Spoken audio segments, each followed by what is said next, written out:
Que bom receber você e sua família nessa semana que estamos tratando do curso Restaurando a Parceria. Então nós já vimos lá a questão da parceria, da maturidade, dos 3 pecados que atrapalham, né? O egoísmo, a amargura e a soberba. Hoje vamos trabalhar mais outros 3 pecados, que é a mentira, a ira e a irresponsabilidade. Também, como aqueles outros pecados, traz realmente uma dificuldade enorme para que o casamento avance. Então você vai aprender a tentar esse tipo de pecado e vencê-lo com a ajuda de Deus. Mais uma vez estamos aí caminhando para ter uma família fortalecida e abençoada pelo Senhor. Depois do louvor a gente volta.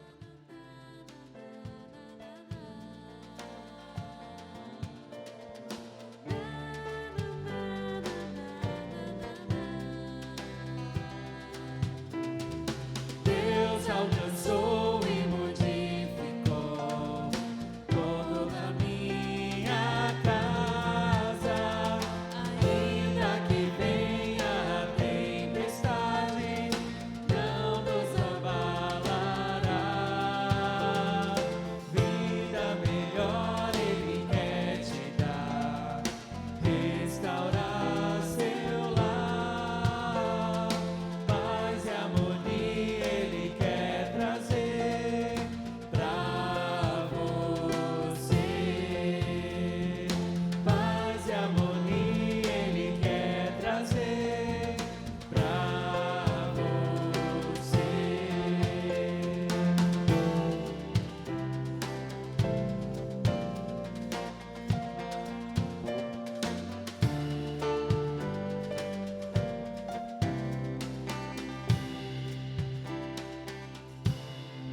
Boa noite, irmãos. Nós estamos então no 4º estudo dessa semana, o nosso curso Restaurando a Parceria. Lembrando aí do nosso endereço no Instagram, carloscesar.mendes. Esteja mandando lá a sua mensagem, a sua sugestão para o programa mensal que a gente vai ter, que vai chamar família.com. E também se inscreva no nosso canal no YouTube, da Igreja Presbiteriana do Jardim Augusta, para você estar participando e recebendo aí essas programações que estamos fazendo aqui da nossa igreja. Então nós falamos no 3º estudo sobre 3 pecados que atrapalham a concretização da parceria. Hoje nós vamos trabalhar com outros 3 pecados. Depois, no 5º estudo, vamos completar com mais 3. Então hoje eu queria estar citando, como esse empecilho à questão da parceria, o pecado da mentira. Quer dizer, a mentira ela é um grande problema, não tem parceria sobre mentira. E queria lembrar também a própria expressão de Paulo: o amor regozija-se com a verdade. Então, mentira não tem nada a ver com verdade. Mentir por amor, né, assim, é uma coisa meio complicada. Não dá para a gente relacionar esses 2 conceitos. Então, o amor, ele olha para a verdade. Ele não tem prazer na mentira. Ele tem alegria na própria verdade. E o grande problema da mentira é que ela tira a confiança na relação. Não tem parceria. Se não tem confiança, não tem parceria. A pessoa fala uma coisa, você não sabe se é verdade. Ela fala que vai fazer, você não sabe se é verdade. Ela dá uma desculpa, você não sabe se é verdade. Então, é uma parceria que se quebra. Lembra-se de Jacó e Labão, um tentando enganar o outro, até que Jacó teve que fugir daquela própria casa, Labão mudando, mentindo. Então, tudo isso gera um conflito muito grande. E abala, principalmente, a questão da confiança. Então, tem pessoas que mentem descaradamente. E eu já citei várias vezes ele aqui, não tem como. Saul é um prato cheio para a gente aprender o que não deve se fazer na vida. E Saul era um homem que, num certo momento, ele mentia de uma maneira descarada. Veja o 1 Samuel, capítulo 15, versículo 13 a 15. Veio, pois, Samuel a Saul, e este lhe disse: Bendito seja tu, Senhor. Executei as palavras do Senhor. Então disse Samuel: Que balido, pois, de ovelhas é este dos meus ouvidos? É o mugido de bois que ouço? Respondeu Saul: De Amaleque os trouxeram, porque o povo poupou o melhor das ovelhas e dos bois para o sacrificar ao Senhor teu Deus. O resto, porém, destruímos totalmente. Quer dizer, ele está diante da prova que ele não cumpriu a ordem de destruir tudo. Samuel está vendo ali aqueles bois. Ele inventa uma história, ainda continua dizendo que ele fez exatamente o que Deus disse. Então a mentira é uma coisa tão complicada que o mentiroso mente de uma maneira descarada, diante da própria prova que ele está mentindo. E ele não se preocupa com isso. Saul não se afetou por essa própria realidade. E aí a mentira leva o próprio relacionamento a uma postura que você não acredita mais no que a pessoa diz.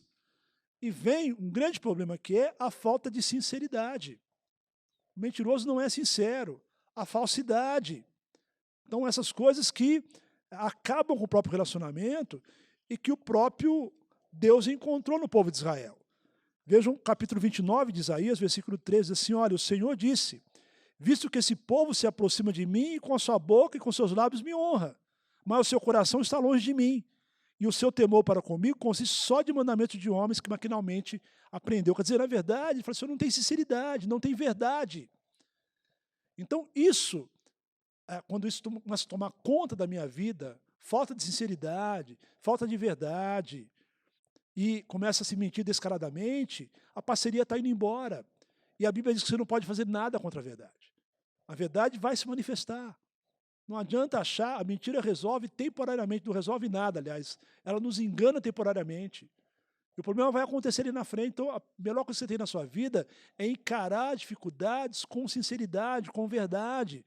Tanto na sua falha como na falha da própria família. Mentira não resolve nada. Mentira é fugir do problema. Mentira é criar mais problemas. Mentira é tirar a confiança do próprio relacionamento. Mentira é acabar com a parceria. Então, essas coisas, quando começam a tomar conta do bate-papo, na conversa, na desculpa, tudo isso parece que é pequeno, mas vai minando uma coisa que é fundamental na parceria, que é confiança. Não tem parceria sem confiança. E a mentira, seja pequena ou grande, como a gente pode citar assim, ela tem um efeito de destruir essa confiança e, com certeza, afetar profundamente a questão da própria parceria. A mentira tem que ser substituída pela verdade. Porque o amor se alegra com a verdade e se entristece com a mentira. Eu estava lembrando aqui do Salmo 15, versículo 2, diz assim, o que vive com integridade e pratica a justiça de coração fala a verdade. Então, esse é aquele que ama. Esse é aquele que quer que a parceria encare a própria realidade. Não adianta você mentir sobre o seu próprio relacionamento, tem gente que mente para si mesmo. Está tudo bem, está tudo em ordem, é uma coisa passageira e já dura anos. Então, a gente tem discursos mentirosos, para não mudar nada, para passar a mão na cabeça da própria realidade ou das pessoas, isso não muda nada, a gente tem que viver com a verdade. Parceria encara os problemas, encara as dificuldades, encara o que está acontecendo, com a ação e com a ajuda de Deus. Então, precisa acabar com esse discurso de esconder, esse discurso de minimizar as coisas. Nós temos que encarar a verdade da nossa vida e colocar diante de Deus.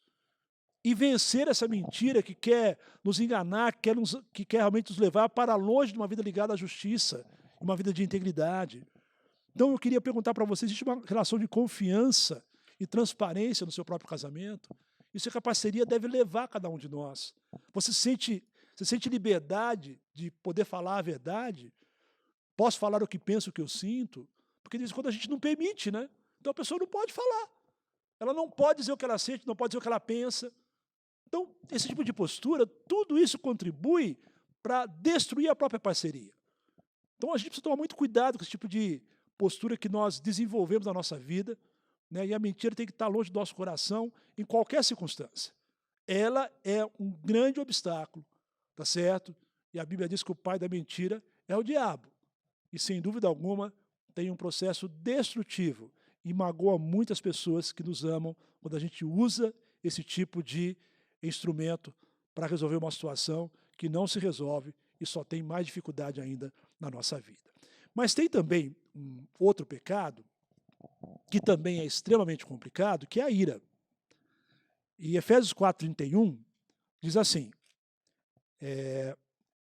falando a respeito da ira, e lá vem a opção de coisa que também acompanha a própria ira. Longe de vós toda amargura, e aí vejam só que a expressão que ele usa são 3 expressões, todas ligadas à ira, né?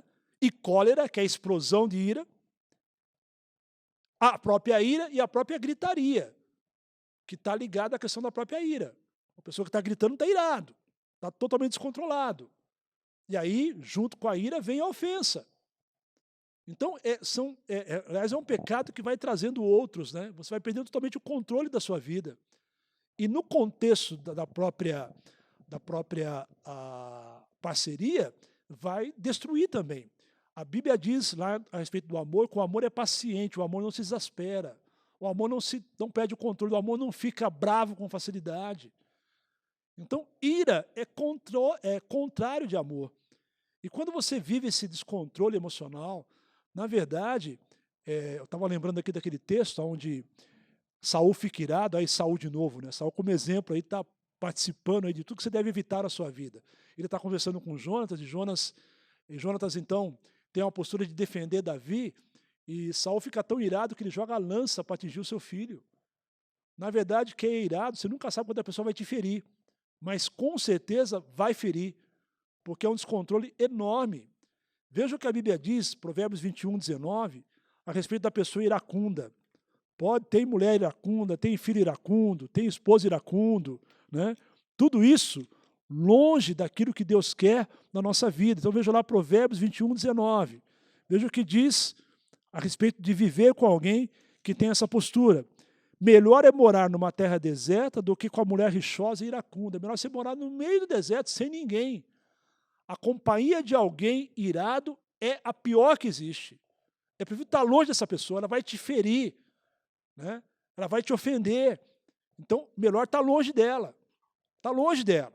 E Provérbios 25:24 vai dizer a mesma coisa. Diz assim, olha, melhor é morar no canto do irado do que junto com a mulher rixosa na mesma casa. Ninguém quer ficar perto de quem é irado. Vai ser machucado, vai ser ofendido. Haverá agressão verbal e algumas vezes até agressão física. Então, esse é um fato, né, totalmente ruim e que acaba totalmente com o relacionamento, com a própria parceria. Lá em Provérbios diz que o que é presto, o que é rápido para se irar, faz loucuras, faz coisas absurdas.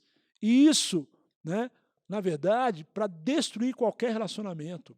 E eu queria voltar a falar para vocês, quando eu falei a respeito de egoísmo, que egoísmo leva a relacionamento abusivo, a ira também.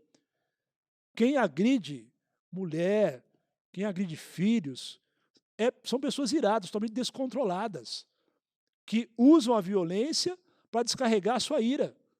Então, o relacionamento abusivo está totalmente ligado a pessoas iradas, ou que se descontrolam, e através disso, todo mundo fica quieto, todo mundo foge, todo mundo se contém por causa do irado. E ele consegue o que ele quer através disso. E ele coloca medo nas pessoas, ele coloca pressão nas pessoas. Ele destrói o lar, destrói a própria família. Ele acaba com a parceria. Então, se você tem essa dificuldade com ele, se você é uma pessoa que perde o controle com facilidade e se descontrola, olha, você tem que tomar cuidado com isso, porque você tem que substituir a ira pela mansidão. Mansidão é a resposta que devemos dar em toda situação de injustiça. Está na mão de Deus. Olha o que diz 1 Pedro 3, 15 e 16 sobre a questão da mansidão. E como que você deve responder quando você é provocado, quando você é injustiçado. Você fala, pastor, mas tem momentos que você tem que ficar bravo? Tem, mas a resposta não pode ser a ira, porque você está errando também.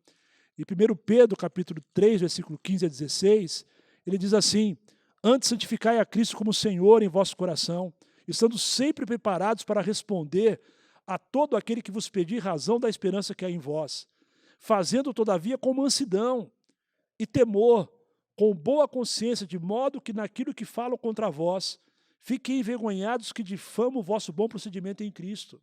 Como é que eu lido com alguém que está difamando a minha vida? Com mansidão. A ira não resolve nada. Já diz o Salmo 37, não fique impaciente, porque isso vai acabar mal. A ira não leva para a justiça. A ira não produz a justiça de Deus. A ira é um descontrole que vai levar você para a maldade, para a violência, para a agressão, para a destruição do outro. Então a gente tem que tomar cuidado muito com essa postura. Eu diria que o diabo usa muito, o diabo com certeza tenta, e quando sabe que uma pessoa é irada, ele vai tentar provocar para que a ira venha e as atitudes destrutivas se manifestem dentro da família e do próprio relacionamento. Olha o que Paulo fala para Timóteo a respeito de lidar com pessoas, de tentar convencer as pessoas. 2 Timóteo 2, 24 a 25, ora é necessário que o servo do Senhor não viva a contender, e sim deve ser brando para com todos, e apto para instruir, paciente, disciplinando com mansidão os que se opõem, na expectativa que Deus lhe conceda não só arrependimento, para conhecerem plenamente a verdade. Não adianta ficar brigando com seu filho, brigando com os outros. Briga não resolve nada. Você quer um caminho para mudar as coisas? Ame e seja manso. E a gente acaba perdendo o controle e fazendo coisas que não devem ser feitas. Isso não resolve nada, meu irmão. Tem que vencer o mal com o bem. Ira não faz o bem, a ira só faz o mal. Ira não é vitória, ira é derrota. O inimigo quer enganar a sua vida. Então, a gente tem esse alerta da Bíblia, né, em vários lugares, que você tem que aprender a ser manso, a deixar as coisas na mão de Deus, a responder tudo com mansidão e brandura, porque é assim que você resolve as coisas. Não quer dizer que você não vai tropeçar, que um dia você não vai extrapolar. Vai lá, pede perdão a Deus, retoma a sua vida e tenta viver segundo o padrão do Senhor. Você tem paciência para lidar com problemas do seu dia a dia? Como você poderia descrever o clima do seu lar? Qual a sua reação quando você é frustrado? Tudo isso vai demonstrar se você é uma pessoa irada ou não. Então, não tem como. Pessoa irada, pessoa que deixa cair a toma conta do seu coração, ela vai quebrar relacionamento, ela vai detonar a parceria e ela vai agredir e ferir as pessoas que estão ao seu redor. É muito complicado. Como diz Provérbios, ninguém quer ficar perto de alguém irado. E como é que tem parceria se as pessoas não querem ficar perto de você? Então, tem que lutar contra isso. Ah, eu sou assim. Não, Deus morreu na cruz para mudar a minha vida. Se você ama, você vai mudar. Ira não tem nada a ver com amor. Ira não produz nada, não constrói nada. Só destrói. Só magoa as pessoas. Só fere os outros. Por isso ela tem que ser combatida, porque ela quebra a parceria e tem uma influência extremamente negativa dentro do nosso próprio casamento. E aí eu queria ir também para um terceiro aspecto, um terceiro pecado que envolve também e que atrapalha a vida conjugal, que é a irresponsabilidade. Né? Diz assim, que o amor não se alegra com a injustiça. Ser irresponsável é ser injusto, é não cumprir o seu papel. A Bíblia diz que aqueles que não cuidam dos seus é pior que o descrente. Quer dizer, o cuidado da família, tanto pelo marido, como pela mulher, como dos filhos para com os pais, é fundamental para você provar a sua fé. Não existe fé que abandona lá, não existe fé que trate mal a sua própria família. Então, ser irresponsável, não ajudar, é ser injusto com os outros. A parceria se manifesta pela ajuda mútua, levar as cargas uns dos outros, cada um levará o seu próprio fardo. Eu ajudo o outro e carrego o meu fardo. Eu sou responsável pelos outros também, sou. Família é para isso. Não é cada um faz a sua parte, tudo bem, não. Eu sou responsável por tudo que tem ao meu redor. Então, eu ajudo, eu coopero, eu auxilio, e através disso, a família vai andar e vai caminhar. Então, isso que deve acontecer na vida de cada um de nós. Então, a irresponsabilidade leva a que você seja um peso na relação. Temos que assumir a nossa culpa. E aí tem uma palavrinha que é uma praga, que é procrastinação. Vamos deixar para depois. Depois eu faço, depois eu resolvo, depois eu pago. E não paga, e não faz, e vem o prejuízo, e vem a dificuldade. Então, irresponsabilidade é falta de amor, é falta de zelo. E isso tem um problema sério na parceria, porque, quer dizer, eu não cumpro a minha parte, eu vou trazer prejuízo para a família, eu vou trazer prejuízo para o próprio relacionamento. Quem ama é responsável, quem ama é zeloso, quem ama cumpre o seu papel, quem ama ajuda o outro. Quem ama não deixa para depois aquilo que é importante. Então, isso são posturas que vão destruindo a parceria e que, com certeza, vai ter um impacto enorme no próprio relacionamento. Então, tem pessoas que são assim. A responsabilidade tem que ser substituída pela fidelidade. Quem é fiel no pouco, também é fiel no muito. Ele pode assumir grandes responsabilidades, não abre mão dos compromissos por pressão. Eu tenho um compromisso, eu vou cumprir, mas os outros vão ficar chateados, mas eu dei a minha palavra. Palavra dada, palavra cumprida. Fidelidade para fugir do pecado. Então, é isto. Fidelidade nos leva a uma vida de responsabilidade. A irresponsabilidade nos mostra uma vida de infidelidade. E nós não cumprimos os nossos compromissos, nós não somos zelosos pela nossa própria vida. Isso é o que Deus não quer, isso acaba com qualquer parceria. Isso traz um prejuízo à sociedade do casamento. E nós devemos combater isso. Porque quem ama tem zelo, quem ama cuida, Quem ama é responsável pelo outro, ajuda, coopera e quer ver a família andar e caminhar no seu dia a dia. Você tem cumprido as suas obrigações? Você socorre as pessoas da família nas suas necessidades, porque senão você é uma pessoa irresponsável. O amor, de maneira alguma, ele consegue conviver com esse tipo de postura. Irresponsabilidade é falta de amor. Irresponsabilidade é um ato injusto. E o amor se alega com a injustiça. Quantas coisas são perdidas nesse mundo? Empresas, vidas, por irresponsabilidade dos outros. Você prejudica, você destrói, você quebra a parceria quando você é uma pessoa irresponsável. O teu parceiro pode contar com você? Ele crê na sua palavra quando você dá? Puxa vida, não adianta. Ele vai deixar para depois. Ele sabe que aquilo que é importante para a vida de vocês, você vai fazer e não vai deixar para depois. Então, isso é fundamental. Isso é essencial para que uma parceria ande. A irresponsabilidade, ela tem que ser substituída pela fidelidade e pelo zelo pelas coisas que estão ao nosso redor. Enfim, meu irmão, queria que você pensasse muito nisso. Percebem bem como que esse lutar contra a mentira, esse lutar contra a ira, esse lutar contra a questão da irresponsabilidade tem tudo a ver com ser maduro, com caminhar para a maturidade, por aperfeiçoar a parceria. E essas coisas que eu citei para vocês aqui, elas impedem que a parceria se concretize e avance na nossa própria vida. Então, cabe a cada um de nós examinar o nosso coração diante de Deus. Aonde há pecado, confesse. Aonde há pecado, comece a mudar.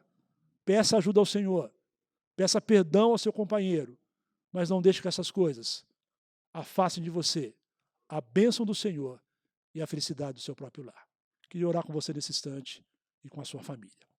Pai, te agradecemos, ó Deus, pela tua palavra, que nesse curso, ó Pai, desses 5 dias, a gente possa aprender, possa crescer e ver a parceria, ó Pai, acontecer na nossa vida.